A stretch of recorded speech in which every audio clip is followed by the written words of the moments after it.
حاضرین مسجد، السلام علیکم ورحمۃ اللہ وبرکاتہ۔ الحمد للہ رب العالمین والعاقبۃ للمتقین، والصلاة والسلام علی سید المرسلین وعلی آلہ واصحابہ اجمعین، اما بعد فاعوذ باللہ من الشیطان الرجیم، بسم اللہ الرحمن الرحیم۔ قل هل يستوي الذين لا يعلمون والذين لا يعلمون، صدق الله مولانا العظيم وبلغنا رسوله النبي الأمين المكين الكريم، ونحن على ذلك لمن الشاهدين والشاكرين والحمد لله رب العالمين۔ محترم سامعین، آئیے کچھ عرض و معروض سے قبل اپنے آقا نامدار مدینے کے تاجدار جناب روح فدا محمد عربی صلی اللہ تعالی علیہ وسلم کی بارگاہ بےکس پناہ میں درود و سلام کی ڈالی نشاور کریں اور پڑھیں بابا زی بلند، اللہم صلی علی سیدنا شفیعنا حبیبنا کریمنا مولانا محمد وبارک وسلم صلاۃ و سلام علیک یا رسول اللہ صلی اللہ تعالی علیہ وسلم۔ میں نے جس آیت مقدسہ کی تلاوت کا شرف حاصل کیا، اللہ رب العزت ارشاد فرماتا ہے، قل هل يستوي الذين يعلمون والذين لا يعلمون، آپ فرماؤ کیا علم والے اور غیر علم والے برابر ہیں؟ محترم سامعین، چونکہ ماہ سفر المظفر میں نے اعلیٰ حضرت کی سیرت کے متعلق کچھ باتیں آپ کے سامنے رکھی تھیں، اور کچھ تھوڑی بہت باتیں جو میں نے ارادہ کیا تھا بتانے کے لیے انشاءاللہ العزیز، انہی واقعات پہ روشنی ڈالوں گا۔ اور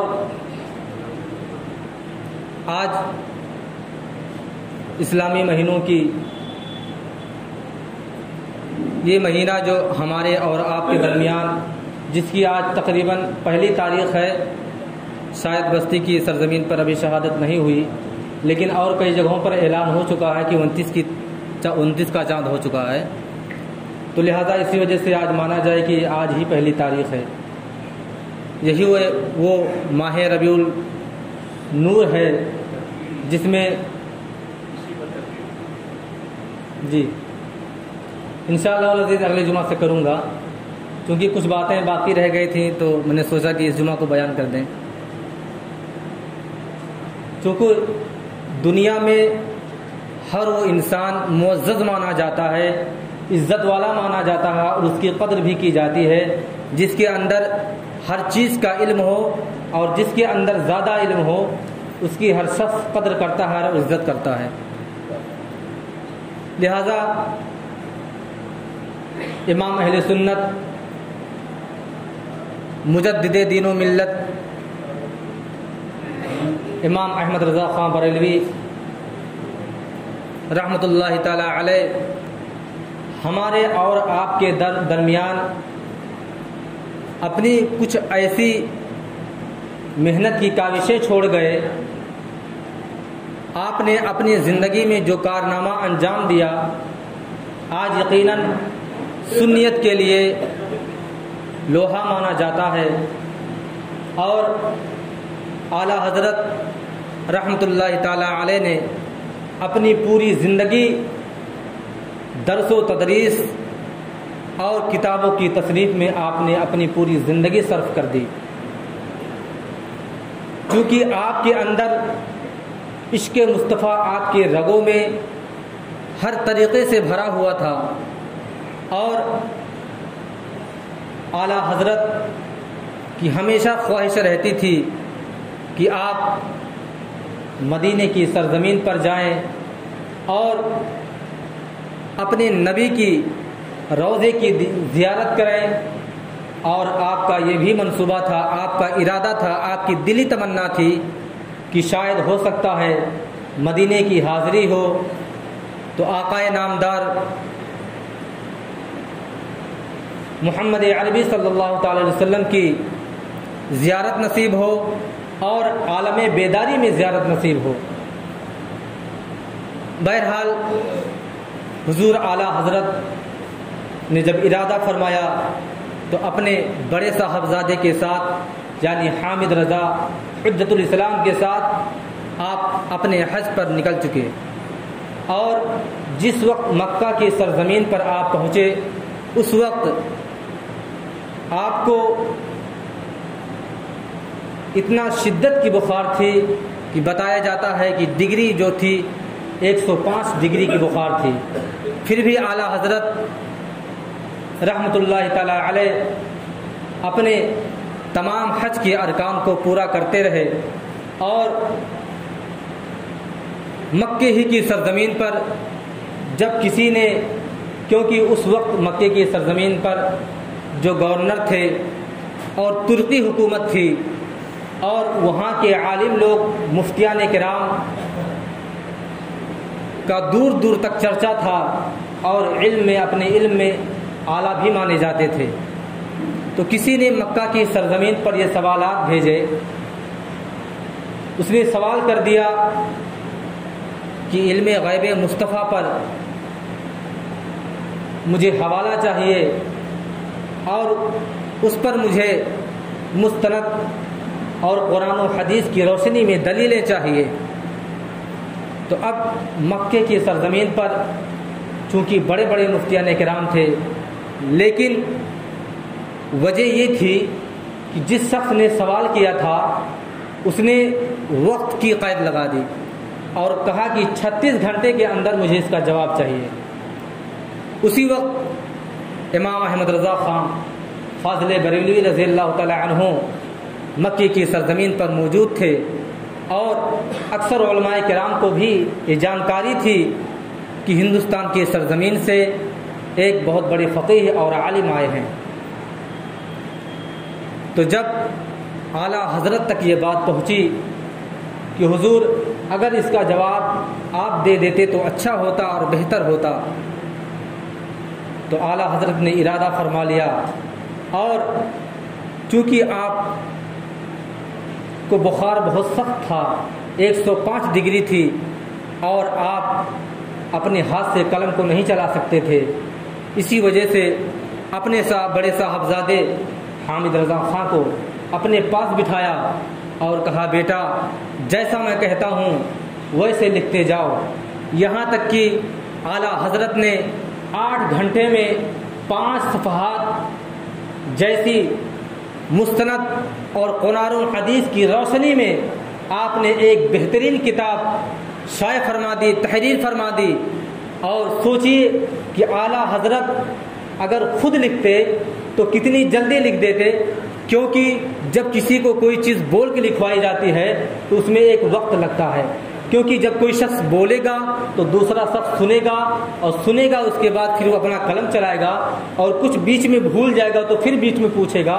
اس وجہ سے جب اعلیٰ حضرت نے 500 صفحات پر 8 گھنٹے کے کم وقت میں اعلیٰ حضرت نے ایک مستمل الدولۃ المکیہ بالمادۃ الغیبیہ جیسی مستند اور بہترین کتاب عالم دنیا کو پیش کر کے دکھا دیا، اور جب اس کتاب کی شہرت پورے مکے کی سرزمین پر ہونے لگی، اور یہاں تک کہ جو مکہ کے گورنر تھے علی پاشا ان کا نام تھا، جب ان تک بات پہنچتی ہے تو انہوں نے اس کتاب کو طلب کیا، اور جب اس کتاب کا مطالعہ کیا تو ایسی عربی لکھی ہوئی تھی کہ علی پاشا نے آج تک ویسی عربی کا مطالعہ ہی نہیں کیا تھا۔ چنانچہ فوراً علی پاشا نے کہا کہ جس شخص نے اس کتاب کو لکھا ہے میرے سامنے میرے دربار میں اسے لایا جائے اور میرے یہاں اس کی دعوت کی جائے۔ چنانچہ اعلیٰ حضرت کے یہاں جب خبر پہنچتی ہے تو اعلیٰ حضرت اپنے صاحبزادے کے ساتھ علی پاشا کے دربار میں حاضر ہوتے ہیں۔ علی پاشا جو پورے مکے اور مدینے کی سرزمین کا گورنر تھا، جب اعلیٰ حضرت اس کے دربار میں حاضر ہوتے ہیں تو اپنی کرسی سے کھڑا ہو جاتا ہے اور استقبال کرتا ہے، اور اپنے بغل میں اعلیٰ حضرت رضی اللہ تعالیٰ عنہ کو بٹھاتا ہے اور خوب مہمان نوازی کرتا ہے، اور اس کے بعد آخری ٹائم میں جب اعلیٰ حضرت کے جانے کا وقت ہوتا ہے تو علی پاشا نے کہا کہ آپ نے تو ایسی جامع اور مستند کتاب شائع کر دی ہے، تحریر فرما دی ہے کہ آنے والی نسلیں اور سنت کے لیے اور علم غیب مصطفیٰ پر کافی ہے۔ چنانچہ علی پاشا نے اعلیٰ حضرت سے کہا کہ اب اگر آپ کی کوئی خواہش ہو، آپ اگر کچھ مجھ سے چاہتے ہیں تو آپ اجازت دے دیں، اگر دولت چاہتے ہیں تو دولت سے مالا مال کر دیا جائے گا، یا کوئی دوسری چیز چاہتے ہیں تو اس سے آپ کے دامن کو بھر دیا جائے گا۔ اعلیٰ حضرت تھے، چونکہ آپ کو نبی سے سب سے زیادہ محبت تھی، سب سے زیادہ عشق آپ کو اپنے نبی سے تھی۔ چنانچہ کوئی اور شخص ہوتا تو شاید خزانہ مانگ لیتا، شاید کوئی ریاست مانگ لیتا، شاید دولت و ثروت مانگ لیتا، لیکن اعلیٰ حضرت نے کہا کہ مدینے کا یہ قانون ہے کہ عشاء کی نماز کے بعد جہاں میرے نبی کا روضہ ہے اس کے ارد گرد سے لوگوں کو ہٹا دیا جاتا ہے، اور اس کے بعد عشاء کے بعد کسی کو حاضری کی اجازت نہیں ہوتی۔ علی پاشا نے اعلیٰ حضرت سے فرمایا کہ آپ صرف مجھے اتنی اجازت دے دیں کہ میں عشاء کے بعد جب کوئی شخص نہیں رہتا اس جگہ پر تب اعلیٰ حضرت ہوں، تاکہ اپنے نبی کی عالم بیداری میں دیدار کر سکیں، آپ صرف مجھے اس کی پرمیشن دے دیں۔ چنانچہ علی پاشا نے کہا ٹھیک ہے، آپ کو اس کی اجازت دے دی جاتی ہے، اور اعلیٰ حضرت کو علی پاشا نے لکھت میں جواب دیا۔ اعلیٰ حضرت نے اس لکھت کو، اس تحریر کو آپ نے بوسہ لیا، اپنے سر سے لگایا اور مدینے کی سرزمین پر چلے گئے۔ چونکہ اس وقت نہ تو بس جاتی تھی، نہ ٹرین جاتی تھی، اونٹ ہی سواری تھی۔ اعلیٰ حضرت جبکہ ابھی بھی آپ کو بہت ہی سخت بخار تھا، لیکن پھر بھی عشق مصطفیٰ آپ کے دل میں اتنا زیادہ تھا کہ آپ کے دل میں بے قراری تھی، بے چینی تھی کہ جلدی مدینے پہنچ جاؤں۔ چنانچہ اعلیٰ حضرت اونٹ کی سواری سے جاتے ہیں اور مکے سے مدینے کی سرزمین پر تقریباً 8 دن کے مسافت پر آپ مدینے کی سرزمین پہنچتے ہیں۔ اور جب عشاء کا وقت ہوا تو اعلیٰ حضرت کے پاس وہ کاغذات تھے، آپ نے وہاں کے سپاہیوں کو دکھایا تو آپ کو پرمیشن دے دی گئی کہ جس وقت سب کو مسجد نبوی سے ہٹا دیا جاتا ہے اور حضور کے روضے کی جالی کے کنارے سے لوگوں کو ہٹا دیا جاتا ہے، اس وقت اعلیٰ حضرت کو پرمیشن مل گئی اور آپ روضے کی جالی کے پاس بیٹھ کر کے اعلیٰ حضرت پوری رات درود و سلام میں گزار دیتے ہیں۔ ایک رات گزر جاتی ہے لیکن دیدار نہیں ہوتا۔ اعلیٰ حضرت نے ٹھان لیا تھا کہ اپنے نبی کا دیدار عالم بیداری میں کرنا ہے۔ عالم خواب میں تو اعلیٰ حضرت نے کئی بار اپنے نبی کی زیارت کی، لیکن آج اعلیٰ حضرت اپنی ماتھے کی نگاہوں سے عالم بیداری میں اپنے نبی کو دیکھنا چاہتے تھے، اپنے نبی کی زیارت کرنا چاہتے تھے۔ اور جب دوسری رات آتی ہے تو پھر اعلیٰ حضرت نے درود و سلام جاری رکھا، تسبیح و تحلیل جاری رکھا، اور آپ یہ شعر بھی کہتے جاتے۔ وہیں پہ آپ نے یہ شعر لکھا تھا، وہ سوئے لالا زار پھرتے ہیں تیرے دن اے بہار پھرتے ہیں، وہ سوئے لالا زار پھرتے ہیں تیرے دن اے بہار پھرتے ہیں۔ یہ پوری رات اعلیٰ حضرت نے اسی رات کو مدینے کی سرزمین پر اپنے نبی کے روضے کے باہر بیٹھ کر کے آپ نے اس کو تحریر فرمایا۔ اور جب زیارت نصیب نہیں ہو رہی تھی تو آخری شعر میں اعلیٰ حضرت نے فرمایا، کوئی کیوں پوچھے تیری بات رضا، کوئی کیوں پوچھے تیری بات رضا، تجھ سے کتے ہزار پھرتے ہیں۔ اعلیٰ حضرت نے یہ سوچا کہ شاید مجھے دیدار نہیں ہوگا، کیونکہ یہ ایسی دہلیز ہے، یہ ایسا دربار ہے جہاں بڑے بڑے لوگ آتے ہیں، جہاں بڑے بڑے اولیاء کرام آتے ہیں، جہاں بڑے بڑے بادشاہ آتے ہیں اور چلے جاتے ہیں۔ اے اعلیٰ حضرت، تمہاری کیا اوقات ہے، تمہاری کیا حیثیت ہے اپنے نبی کے سامنے؟ بھلا تم ایسا چیلنج کر دیے ہو، تم اپنے نبی کو عالم بیداری میں دیکھنا چاہتے ہو؟ تو اعلیٰ حضرت نے فرمایا تھا کوئی کیوں پوچھے تیری بات رضا، تجھ سے کتے ہزار پھرتے ہیں۔ اتنا ہی کہنا تھا کہ تمام جالیاں ہٹ جاتی ہیں اور عالم بیداری میں آپ نے حضور تاجدار مدینہ اپنے نبی کا دیدار اپنے ماتھے کی نگاہوں سے کیا، اور پھر یہ کہتے جاتے ہیں، آپ نے کہا کئی شعر آپ نے اس جگہ پر تحریر فرمایا۔ آخرکار مدینے کی سرزمین پر جہاں کسی نے عالم بیداری میں اپنے نبی کی زیارت نہیں کی، اعلیٰ حضرت رضی اللہ تعالی عنہ نے اپنے نبی کی زیارت اپنی ماتھے کی نگاہوں سے عالم بیداری میں فرمایا۔